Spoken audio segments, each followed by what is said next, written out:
Hi, Tom. This is so strange. I can hear you. I just can't see you. Yeah, it's because you're in space. You're fine, but the real question is, are you ready to travel? I'm ready. Okay, she's ready. Ready? Blast off in 3, 2, 1. Where am I? Phil, what are you doing here? I don't know. I don't know how we got here. Well, we're in Annapolis, right? Yes, we are in Annapolis. What's the significance of us being here now? Here in Annapolis is where it all began. In 1874, 150 years ago, the lawmakers here in Annapolis gave Baltimore County the green light to start its police department. And I heard that our first officers worked 12-hour shifts, patrolled 2 square miles, and earned $2 a day? $2 a day. Unless you owned your own horse. If you were a mounted officer, you earned $3 a day.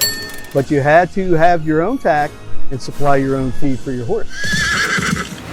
Some of our original police stations, or what we refer to as precincts nowadays, are actually in Baltimore City. Why is that? Well, the boundaries between Baltimore City and Baltimore County were much different back then, prior to the second annexation in 1918. So our stations were in Baltimore City at that time. Our first station was in the neighborhood of Waverly, and our second station was Canton, which later became police headquarters. And that one's still standing? Yes, the Canton station is still there. It sits on the corner of Toon Street and South Bayless. And that brought on a whole new era. A whole new era. Oh, this is definitely an error.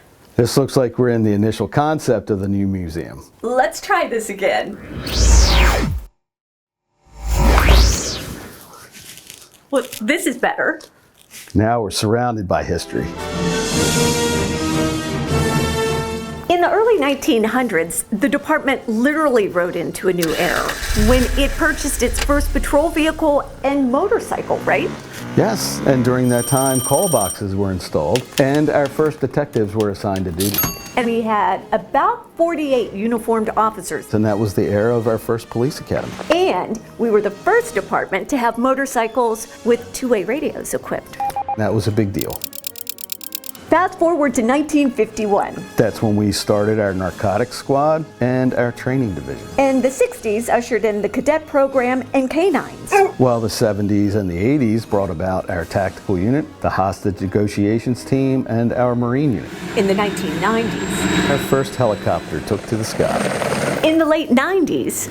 We opened our museum and our history came to life. I can't wait to see what's next. Whoa! Chief!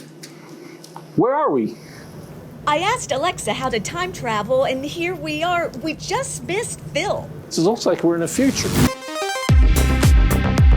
We thought getting new radios and computers were high tech. Then came the introduction of the cell phone.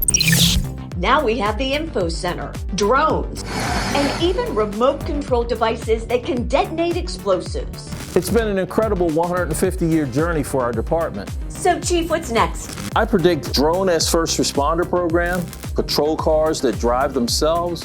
We may even see augmented reality wearable bodysuits that provide our officers real-time data. I envision a future filled with incredible success and outstanding accomplishments for the department. It's going to be exciting. It will be.